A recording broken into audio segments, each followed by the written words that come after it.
Assalamu alaikum warahmatullahi wabarakatuh. I am Muhammad Solat and it is your New Oxford Modern English Book 3. Today we have to discuss a new chapter which is included in month of January, and the chapter name is At Grandfather's House, दादा अब्बू के घर में, unit number 11. First of all we have to discuss words to know. सबसे पहले हम words to no को समझेंगे. बंडल, बहुत सारी चीज़ें जमा कर कर उनको बांध दिया जाए तो वो एक गठरी टाइप की बन जाती है जिसको हम बंडल कहते हैं. बंडल के लफ्ज़ी मानी गठरी, जिसमें बहुत सारी चीज़ें मिलाकर बांध दी जाएं. अब वो कपड़ों की गठरी भी हो सकती है, लकड़ी की बहुत सारी लकड़ियों को मिलाकर उसको बांध दिया जाए तो वो लकड़ी की गठरी कहलाएगी. एक्सप्लोर, देखभाल करना, खंगालना. फेच, लेकर आना. बेसिकली ब्रॉड का मतलब होता है लाना, लेकिन फेस्ड का मतलब होता है लेकर आना, यानी कि जाकर फिर लाना. हीप, इसका मतलब होता है ढेर. अब ये हीप किसी भी चीज़ का हो सकता है, गंदगी का भी हो सकता है, शहद का भी हो सकता है, मक्खियों का भी हो सकता है, फ्लाइज का भी हो सकता है. मीन्स हीप यानी कि ढेर किसी भी चीज़ का हो सकता है. ढेर यानी कि ज़्यादा तादाद में होना. रियलाइज्ड, महसूस करना. टाइडली, सलीक़े के साथ यानी कि सफाई के साथ. जैसे कि खाने देने के भी कुछ तरीके होते हैं. खाना दे दिया, कुछ लोग होते हैं सलीक़े के साथ रखते हैं खाना, यानी कि दस्तरखान बिछाएंगे, फिर खाना रखेंगे, फिर पानी भी देंगे. वो एक सलीक़ामंद तरीका होता है किसी को खाना देने का. और ऐसे भी खाना दिया जाता है कि प्लेट में सालन दे दिया, हाथ में रोटी दे दी और वो खा रहा है, तो ये कोई सलीक़ा नहीं है खाना देने का. ठीक है, तो इट मीन्स सलीक़ा, सफाई के साथ. एक नाम दिया बस में, ये जो आप पढ़ेंगे चैप्टर एट ग्रैंडफादर्स हाउस, तो इस पूरी चैप्टर में बताया गया है कि एक लड़की है जिसका नाम हाइडी है. हे अलिफ हमज़ा ये डाल छोटी ये हाइडी, हम इसकी प्रोनाउंसिएशन पढ़ेंगे Heidi.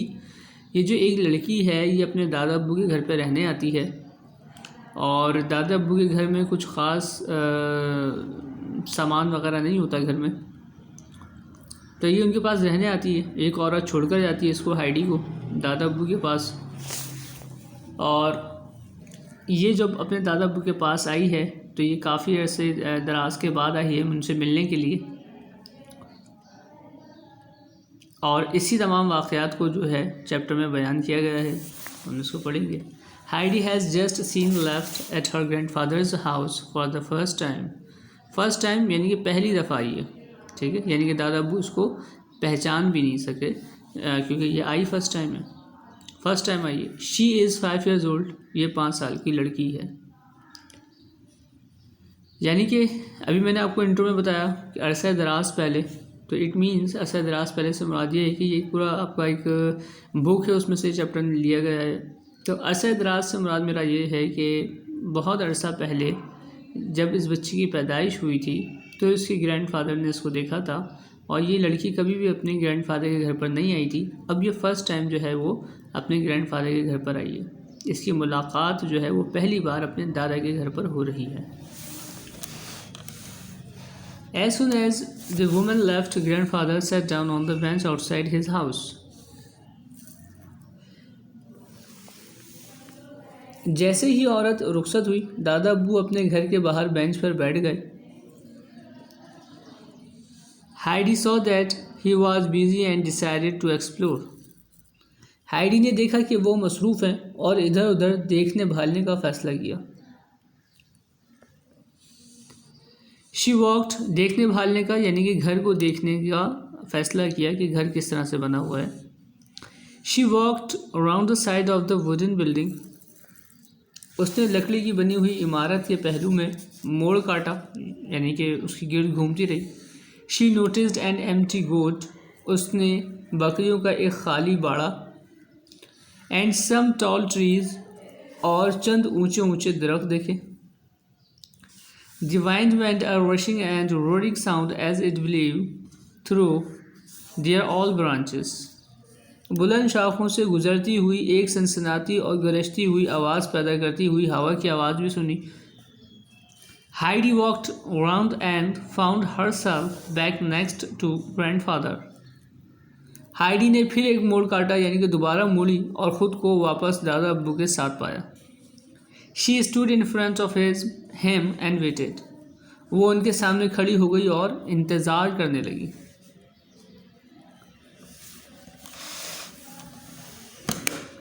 Grandfather noticed the girl and asked what do you want. Grandfather ने, दादा अब्बू ने लड़की को देखा और पूछा, तुम क्या चाहती हो? Heidi eyes were bright with excitement. Heidi, जब दादा अब्बू ने ये उससे पूछा तो हाइडी जो है कि आंखों में एक चमक सी पैदा हो गई। I want to see what is inside the house, she said. लड़की ने कहा कि मैं देखना चाहती हूँ कि घर के अंदर क्या है। अब दादा अब्बू समझ गए कि ये मेरा कोई रिलेटिव है जो मेरे घर के बारे में जानना चाहता है। She looks like a clever child thought grandfather. ये होशियार बच्ची नज़र आती है, दादा अब्बू ने सोचा। ही स्टूड अप, वो खड़े हो गए। कम देन, फिर आवाज़ आई, and bring your bundles of cloth, अपने कपड़ों की गठरी भी ले आओ। ही सैड, उन्होंने कहा। We must put them in the cupboard, हमें ये अलमारी में रखना होगा, हमें इन कपड़ों को अलमारी में रखना होगा। कपबोर्ड, अलमारी। Inside the house Heidi looked around. The ground floor was on a big room. Grandfathers bed was in the one corner. A large fireplace was in the middle of the back wall of the house. घर के अंदर Heidi ने चारों तरफ निगाह डाली। ज़ेनी मंजिल एक बड़े कमरे पर मुश्तमिल थी। घर की अगली दीवार के साथ एक बड़ा सा आतिशदान बना हुआ था, जहाँ से मतलब आग जलाई जाती है। दीवार के साथ एक बड़ा सा आतिशदान बना हुआ था। उसके साथ चंद ताख्तों पर मुश्तमिल एक बड़ी सी अलमारी थी। Next to there it was a large cupboard with some shelves. कह रहे हैं कि एक उसके साथ ही एक बड़ी अलमारी थी और उसमें कुछ खाने बने हुए थे, शेल्फ्स टाइप, यानी कि ताख्त बनी हुई थी, चीज़ों की रखने की जगह बनी हुई थी। इनसाइड द कपबोर्ड के अंदर there was clothes on one of the shelves, एक शेल्फ में, एक ताक में कपड़े रखे हुए थे। Heidi pushed her bundle to the back of this shelf out on the वे।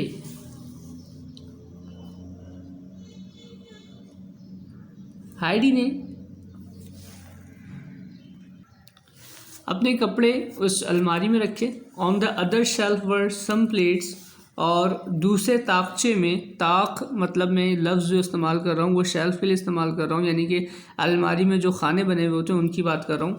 जबकि दूसरे खाने में चंद प्लेटें, सम प्लेट्स, बाउल्स यानी कि प्याले, रुकाबियाँ, कप्स, चाय के cup, and spoons and a knife यानी कि चमचे और चाकू वगैरह पड़ा था। बिलो दैम, उनके नीचे, there was a loaf of bread, एक डबल रोटी का टुकड़ा, सम मीट, थोड़ा सा गोश्त, एंड सम चीज़, और थोड़ा सा पनीर मौजूद था। अलमारी में बता रहे हैं कि एक शेल्फ में कपड़े मौजूद थे जहाँ पर हाइडी ने अपने कपड़े रख दिए, और कपबोर्ड और अलमारी के दूसरी जानिब जो हैं, यानी कि दूसरा जो शेल्फ था कपबोर्ड का जो दूसरा शेल्फ था उसके दूसरी जानिब जो है वो चाकू, छुरी और बाउल्स, रुकाबियाँ, कप, ये तमाम चीज़ें जो हैं वो रखी हुई थी, और उसके नीचे जो है वो डबल रोटी का टुकड़ा और गोश्त और पनीर भी रखा हुआ था। Then Heidi looked carefully around the room and asked, "Where will I sleep, grandfather?" Heidi ने बड़े गौर से कमरे में चारों तरफ निगाह डाली और पूछा, मैं कहाँ सोऊंगी दादा अब्बू? Where you like, he answered. जहाँ तुम पसंद करो बेटा, वहीं सो जाओ, उन्होंने जवाब दिया। Heidi was delighted. हाइडी बहुत खुश हुई अपने दादा अब्बू के घर आकर, and began looking to find the best place to sleep, और सोने के लिए बेहतरीन जगह का इंतखाब करने लगी, बेहतरीन जगह ढूंढने लगी। In the corner near the grandfathers bed, grandfathers के बिस्तर के करीब ही कोने पर, she saw a short ladder, नज़दीक ही उसने एक छोटी सी सीढ़ी लगी हुई देखी अगेंस्ट द वॉल, जो कि वॉल के मुखालिफ संत में खड़ी हुई थी, यानी कि दीवार से टिक के खड़ी हुई थी। शी क्लिम्ड अप, वो उसके ऊपर चढ़ी, and found herself in a hayloft, और कह कि उसके ऊपर चढ़ी और ख़ुद को खुश्क घास वगैरह करने वाली परछती पर पाया। ये ऊपर वाला मुकाम होता है। देयर ले a large heap of fresh sweet smelling है, और वहाँ ताज़ा भीनी भीनी खुशबू वाली खुश्क घास का एक ढेर पड़ा हुआ था। हीप एक ढेर पड़ा हुआ था। हे खुश्क घास। In the wall was a round window, दीवार में एक गोल खिड़की थी।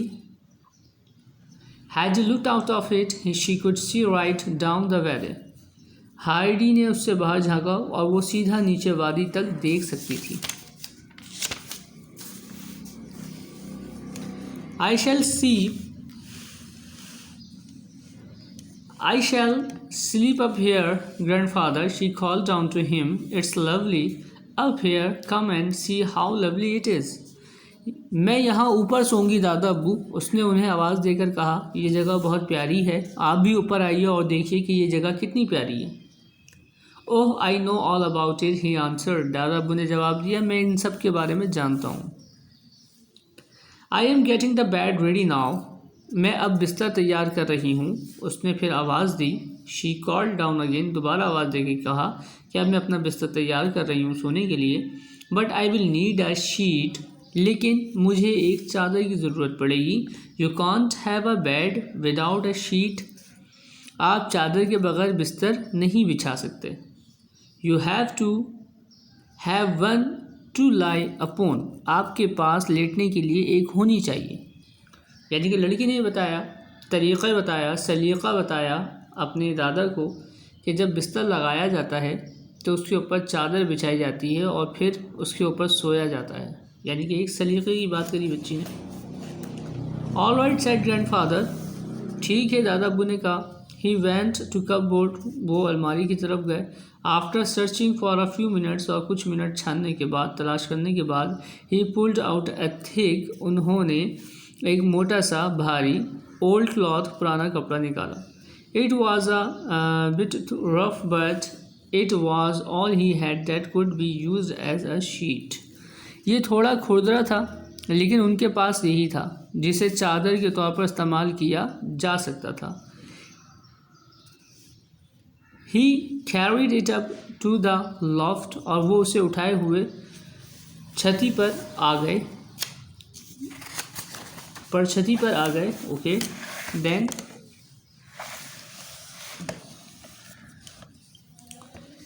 in the loft Heidi had already made quite a nice bed.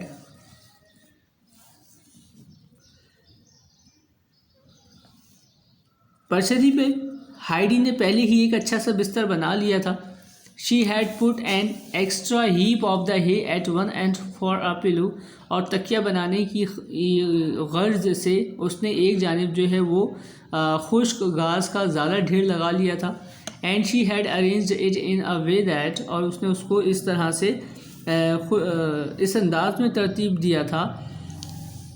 When in bed, she would be able to see out through the round window, और कि जब वो बिस्तर में होती तो गोल खिड़की से बाहर देख सकती थी। इसलिए उसने अपना सरहाना जो है, सर रखने की जगह जो है, वो जो तकिया नुमा बनाया था वो घास का बनाया, और इतना ऊंचा बनाया कि वो खिड़की से मनाजिर को देख सके। Well done, said her grandfather. Now we must put on the steel, but wait a moment first. Saying this, he went and fetched more hay to make the bed thicker. Heidi would be very comfortable and would not be able to feel the hard floor underneath her bed. बहुत अच्छे, उसके दादा अब्बू ने कहा well done, बहुत अच्छे, तारीफ़ करी। अब हमें चादर बिछाना होगी, लेकिन पहले 1 मिनट रुको। ये कहते हुए वो गए और बिस्तर को ज़्यादा मोटा बनाने के लिए मज़ीद खुश्क घास ले आए। हाइडी बहुत आराम में होती और वो अपने बिस्तर के नीचे सख्त फर्श को महसूस ना करती। Heidi had got hold of the sheet, but it was almost too heavy for her to carry. It was a good thing that the sheet was thick and heavy, because the sharp stalks of the hay would not spoke through it and hurt her. Grandfather and Heidi worked together to spread the sheet over the bed, taking it in under the hay. It now looked like a very tidy and comfortable bed. Heidi looked thoughtful. It needs a cover, grandfather, she said.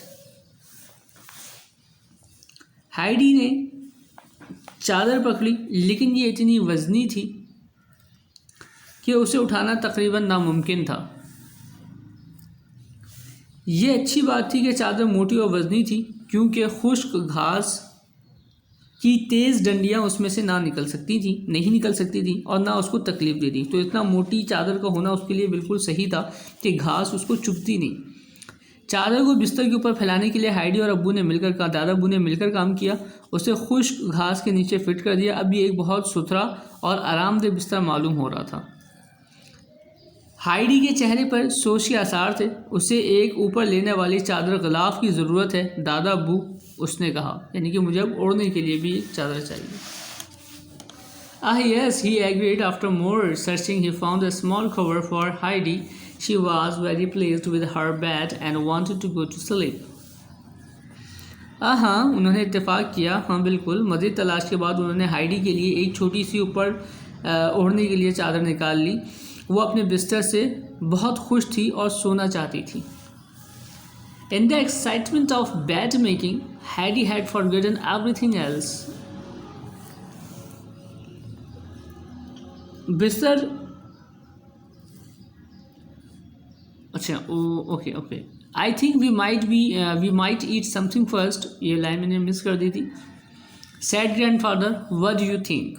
मेरा ख्याल है कि हमें पहले कुछ खा लेना चाहिए, दादा अब्बू ने कहा। तुम्हारा क्या ख्याल है? In the excitement of bed making, Heidi had forgotten every else. बिस्तर लगाने के जोश में हाइडी हर चीज़ भूल गई थी। But now Heidi realize that she was very hungry. लेकिन अब हाइडी को महसूस हुआ कि उसे भूख लगी है। She had not had anything to eat since the small breakfast she had eaten before the long, hot journey. So she answered quickly, "Yes, I think so too." जी हाँ, तवील गर्म सफ़र से पहले जो हल्का सा नाश्ता उस बच्ची ने किया था, उसके बाद उसने अब तक कुछ नहीं खाया था, इसलिए उसने जल्दी से कहा, हाँ दादा अब्बू, मेरा भी यही ख्याल है कि अब हमें कुछ पहले खा लेना चाहिए। लेट्स गो दैन, चलो फिर चलते हैं। As we both think alike, said the old man. फिर चलते हैं क्योंकि हम दोनों का एक ही ख्याल है, बूढ़े ने कहा कि हमें खाना चाहिए। In the main room, grandfather sat by the fire. He started to warm some milk and to toast some cheese. Heidi watched carefully. Suddenly she jumped up and ran to the cupboard. She started going busily backwards and forwards. When grandfather got up to put the cheese on the table, he saw it was tidily laid with the bread, 2 plates and a knife. Heidi had remembered all that there was in the cupboard, and she knew which things would be wanted for their meal. इसमें लड़की की थोड़ा सा सलीका दिखाया है, सलीकामंद लड़की दिखाई है। इसमें बताया जा रहा है इस लड़की के बारे में। मरकज़ी कमरे में दादा अब्बू आग के पास बैठ गए, नियर द फायर। वो कुछ दूध गर्म करने लगे और कुछ पनीर भूनने लगे। हाइडी गौर से देखती रही। अचानक वो उछलकर खड़ी हुई और भागकर अलमारी की तरफ गई। वो तेज़ी से आने और जाने लगी। जब दादा अब्बू पनीर मेज़ पर रखने के लिए खड़े हुए तो उन्होंने देखा कि ये बड़े सलीके से डबल रोटी 2 प्लेटों और चाकू के साथ सजी हुई है। हाइडी ने अलमारी में मौजूद हर चीज़ को याद रखा था और वो जानती थी कि उनके खाने के लिए किन चीज़ों की ज़रूरत होगी। As that girl said, grandfather, I am glad to see that you have some ideas for your own. ये ठीक है, दादा अब्बू ने कहा। मुझे ये देखकर खुशी हुई कि तुम्हारी अपनी भी कोई सोच है। As he spoke, he laid the toasted cheese on some bread, but there is still something missing. उन्होंने बात करते हुए कहा, भुनी हुई पनीर को कुछ डबल रोटी पर लगाई, लेकिन अब भी एक चीज़ गायब है.